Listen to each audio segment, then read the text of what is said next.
Hi students, welcome to lesson number 2 on the characteristics of rural communities. Now, what are the objectives of this lesson? After this lesson, the students will be able to explain about rural communities, the social and economic structure, the various characteristics of rural communities, and the policies and practices of the government. Rural communities form the backbone of India, adhering to the saying that India lives in its villages. Village life is known for its serenity, peaceful surrounding, free from conflict and having a beautiful relationship with nature. But there is much more to understand about the rural communities in the vast territory of India. The geographical and cultural variability brings with it social arrangements that are adaptive to the specific context, hence defy the notion of uniformity in village communities. Rural communities are also subject to a number of factors, and they are ecological, cultural, geographical and political or economic spheres that provide a dynamism to the village community, its existence and their way of living. A rural community is better understood through certain key aspects like size, populations, physical structure and the social and economic way of life. Also, one needs to look at the way the economic and political policies influences the life of the villagers for any meaningful social work interventions. Social work interventions pertaining to rural community have as much to deal with their economic condition as with their political condition and access to power. As much as their variability is a factor, some common elements can be understood be the pervasive factors of rural living. These and the institutional presence and its access also make an important focus for social work interventions. Like in the case of urban communities, we draw upon insights from sociology, economics and public administration to develop our understanding of rural communities. Similarly, with regard to interventions, we draw upon insights derived from social work methods. One predominantly in use is the community organization method. There is homogeneity across villages in terms of certain broad features of social and economic characteristics.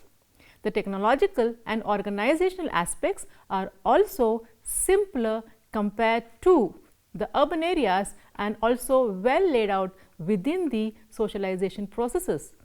Within the village, there are bounded societies that clearly demarcate between various social groups. This is seen in the restriction and taboo on rituals and customs and interaction with others. There is village endogamy or caste endogamy. The relationships are informal and primacy is accorded to face-to-face interaction with personal and kinship intimacy being predominant.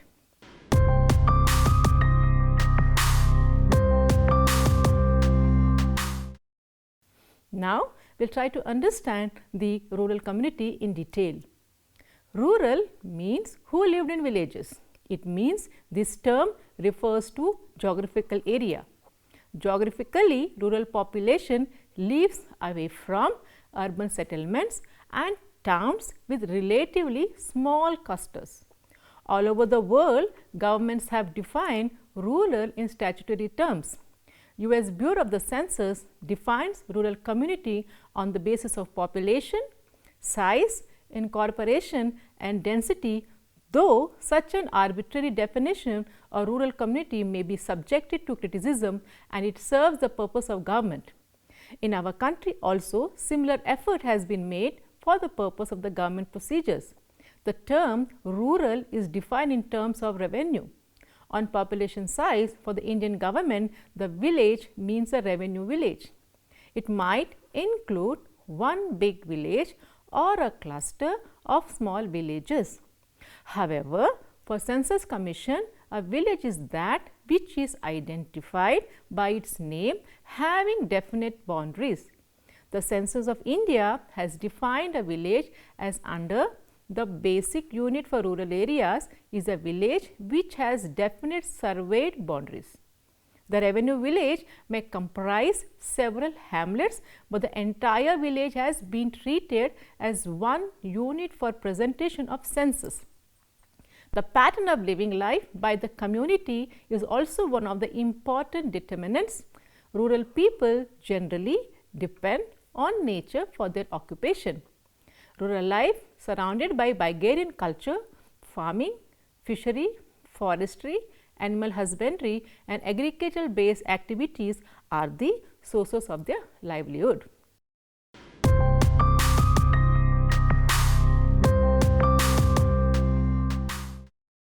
Now, what are the diversities of rural communities? Rural society includes a number of communities that live in what are known as villages. Villages in India vary within their respect to their natural resources, base, population density, demographic features, amenities, connectivity, historicity and diversity of lifestyles, languages, cultural features and their proximity to city centers. Some villages have very old population as the majority of younger generation migrate in search of jobs, and such villages are known as grey villages. Some of the villages are also uninhabited. There are other villages which are known as fringe villages, which are located in the outskirts of the towns that eventually became part of the urban whole. A village can have varying composition of social and occupational groups such as agriculturists, artisans, craftsmen and other occupational groups, and all depend one way or the other upon agriculture.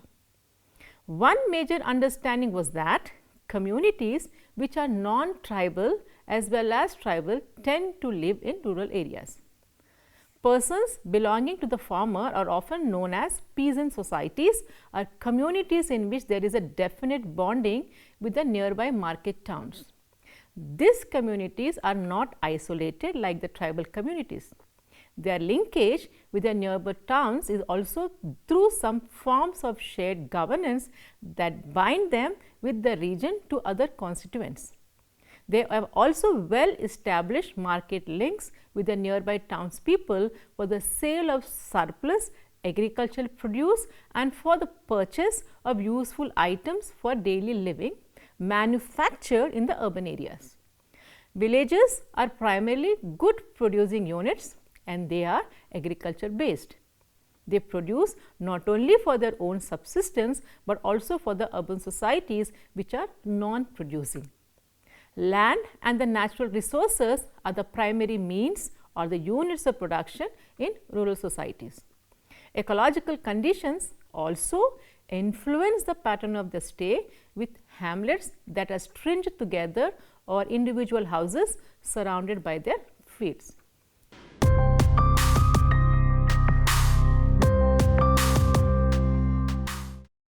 What are the various types of rural communities? Sociologists have spoken of two types of rural communities. One, agricultural village communities and industrial village communities. Now, what is agricultural village community?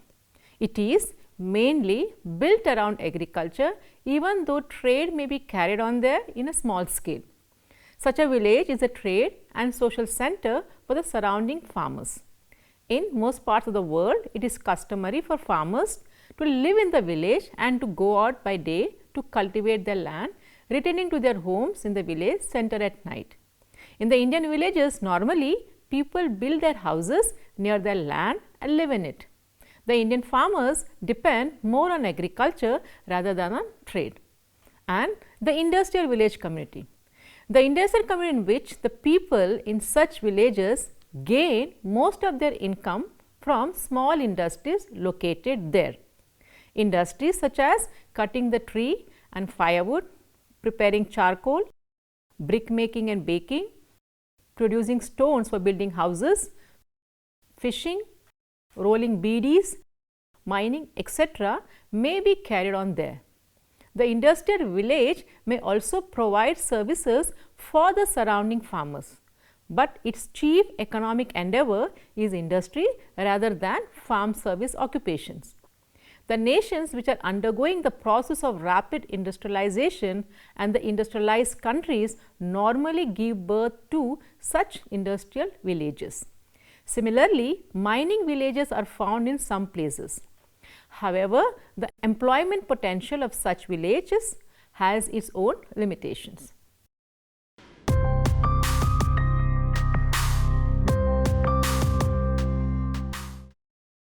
Now, what is the rural, social and economic structure? The rural social structure would refer to the interrelationship, interconnectedness and interdependence of the different parts of the rural society. Caste system is one unique social structure and the interrelationship of the different units constitute the structure of the rural society. Society, caste and panchayat have profile of rural communities control over the individual. Now, what is caste system? Caste is a fundamental principle of social organizations in the Indian village. The structural basis of Hinduism is a caste system. And caste is also seen as a monopolistic guild. The occupation in which a caste has monopoly may be very simple. Village is conceptualized as an aggregate of caste, each traditionally associated with an occupation. The members of the caste are spread over a region in more than one village. The members of a caste have matrimonial relation with the neighboring villages. Sometimes the castes are also named after the corresponding occupations: Elli caste, Doli caste, Chakli, washerman, Kammari, potters, etc. So, members of the caste marry within their own caste, but usually outside the village. In other words, the village is exogamous while the caste is endogamous. There are some systems of marriage in which the men of upper caste marry women of lower caste, allowing lower caste women to move up the hierarchy. This is known as hypergamy or anuloma. For political purposes, social control and matrimony, the members of the caste in a village are dependent upon their caste group located in some villages. Society, caste and panchayat have control over the individual in the rural communities.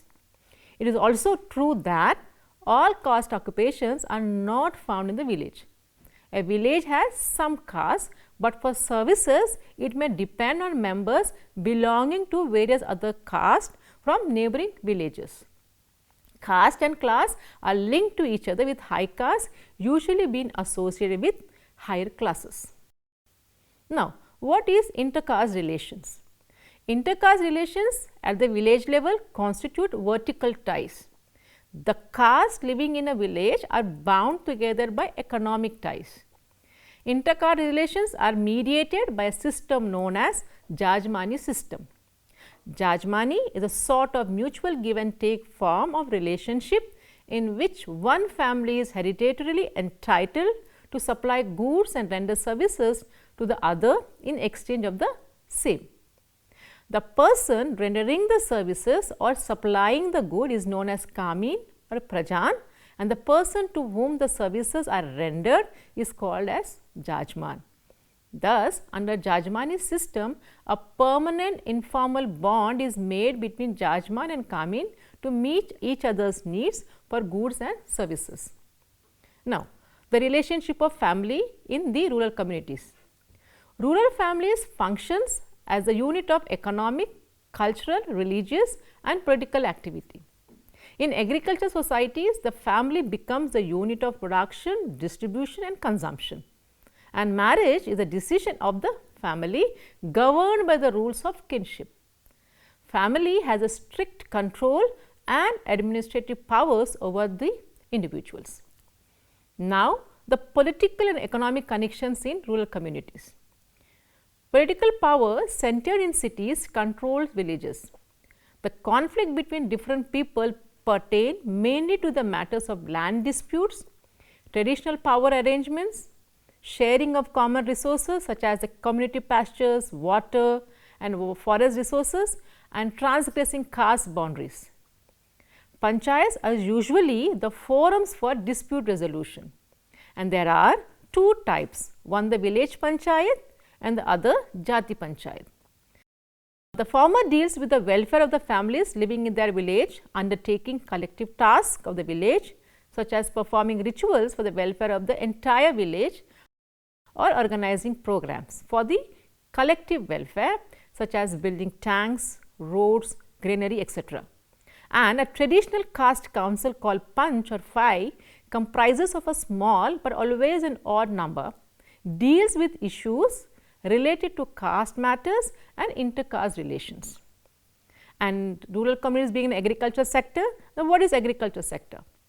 The agriculture subsector consists of agriculture and allied economic activities such as crop husbandry, animal husbandry, dairying, fisheries, poultry and forestry. And the non-agriculture sector consists of economic activities related to industry, business or services.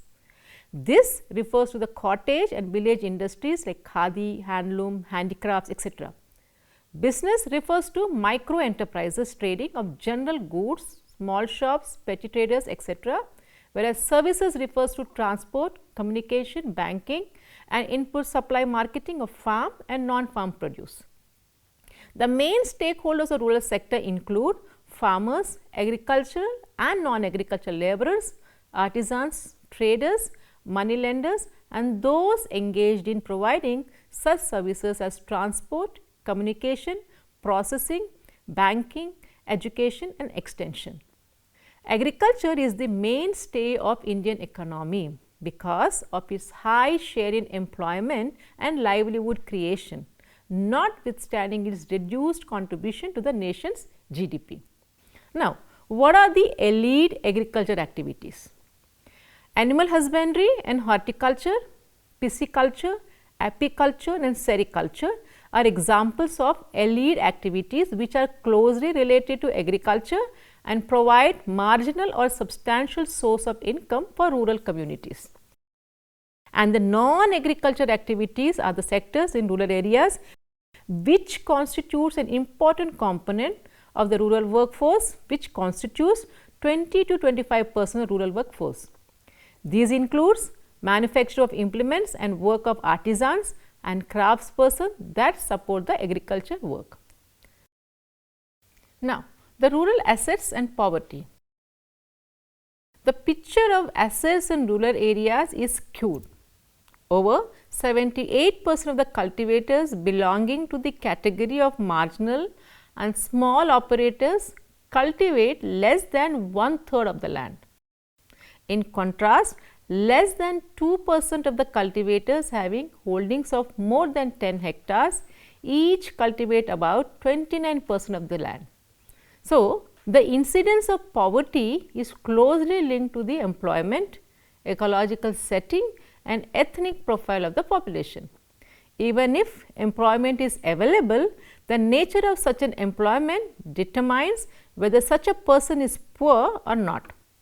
The incidence of poverty in rural areas is linked to such factors as landless or marginal farmers cultivating low value products mostly for family subsistence, self-employed artisans, service, rendering people catering to low income, customers markets, women headed households and groups with larger families, but limited assets and earning opportunities. Now, the rural credit markets. Credit is required in rural areas for consumption and production purposes. Consumption needs require small amounts of credit that meet needs such as food, clothing, shelter, education and health. Though credit requirements are usually met from the money lenders and formal institutions, it is a burdensome.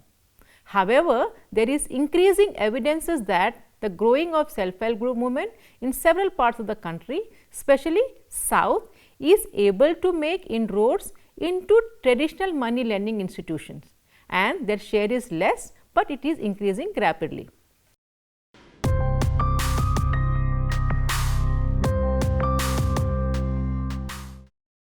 Now, we will try to understand what are the important characteristics of rural communities.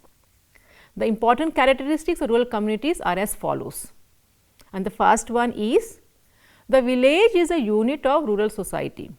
Its people carry on the business of living together within a distinctive framework of caste and social custom. Caste is a dominant social institution permeating social and economic relations. Traditional caste occupation mostly prevails. Cooperative labor of different castes is required not only for agroeconomic activities, but also for socio-religious life.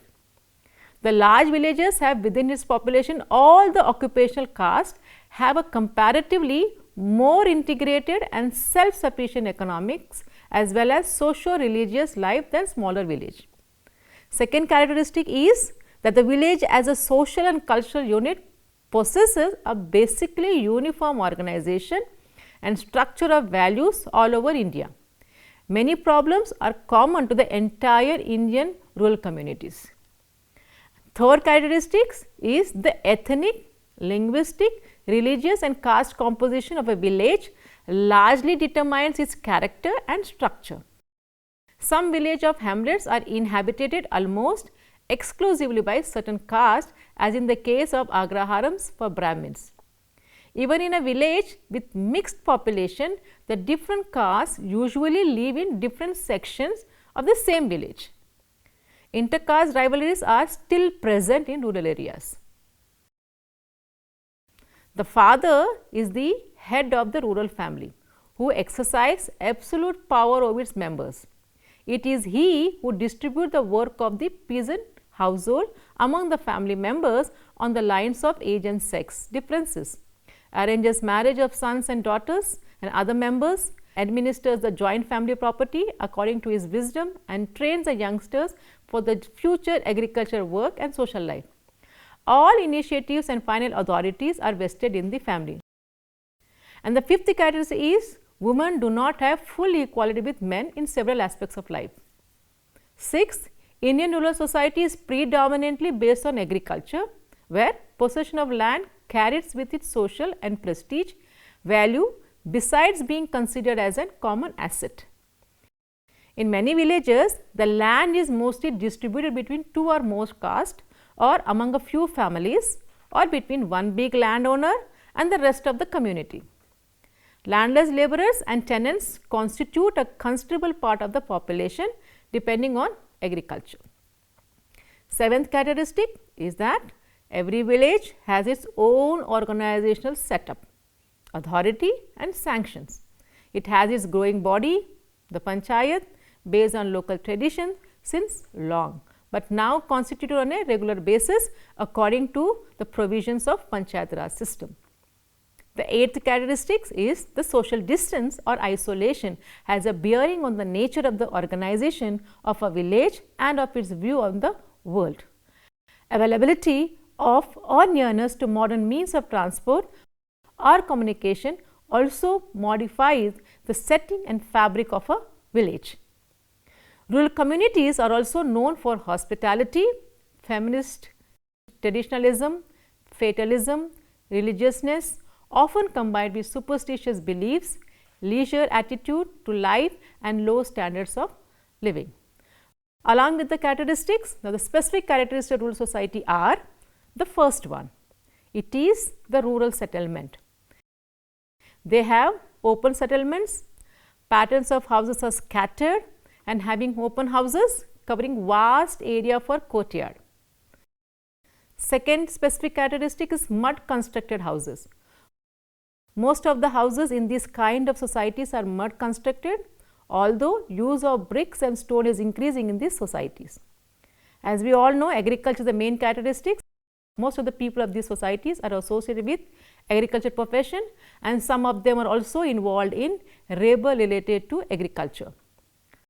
Fourth one, informal social norms. Informal social norms are more important and practiced than the formal norms. Next one, informal social groups. Informal groups are found everywhere in the rural communities, and as well in the evening people are sit at common places called as dera and share daily activities and discuss issues of the common interest. Next one, informal social interaction. Interaction is more frequent, that is deeper, which is face to face, and informal among the members of the society. Next one, informal social control. Modes of social control in rural life and society is informal and more effective than the formal one. Panchayat system is very much effective and used for the solution of their day-to-day problem. Another basic characteristic is low literacy rate. Literacy rate in this kind of societies is generally low and females are discouraged to go for formal education. There is less social change. Rural communities are relatively static, where very slow and selective modes of social change take place. There is large attachment with religion. People in rural areas are emotionally attached with religious beliefs. Knowledge of the people in the society about religion is generally poor and they are the follower of religious scholars in their social life.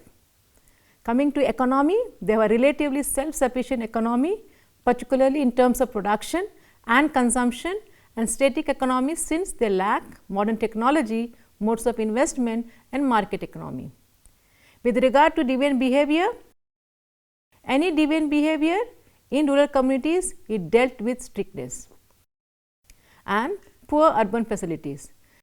Facilities like hospital, schools, colleges, universities, paved roads, electricity, gas, telephone and other facilities are not found in rural communities.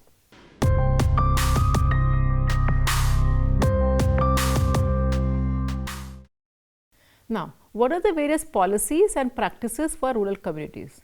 There are many policies that the government makes with regard to the rural sector directly, such as policies related to agriculture, rural credit policy, policy on investment to be made in social sectors, policies related to the provision of infrastructure in rural areas such as in health, education, employment, road connectivity, housing and sanitation, drinking water supply, etc. At the same time, policies related to industry such as mining, availability of land for real estate for urban areas affects villages located in urban fringes, etc. Similarly, the fiscal policy which promotes export promotion, favoring areas for tourism, development such as in the coastal areas affects the rural people who are living in these areas. This play a role in affecting the livelihoods of these communities and make them vulnerable to the point of crisis in survival. Thus, these become critical for social workers to working with rural communities. Thus, anything that affects the rural population, be it with governance issues such as service delivery or with lack of institutional presence, is of great concern for rural community work.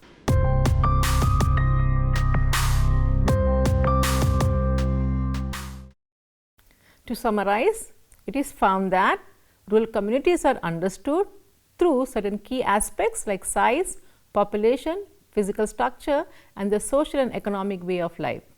It is also seen that despite the diversity, there are certain common features like the social system of caste and inter-caste relations which are closely related to their economic activities.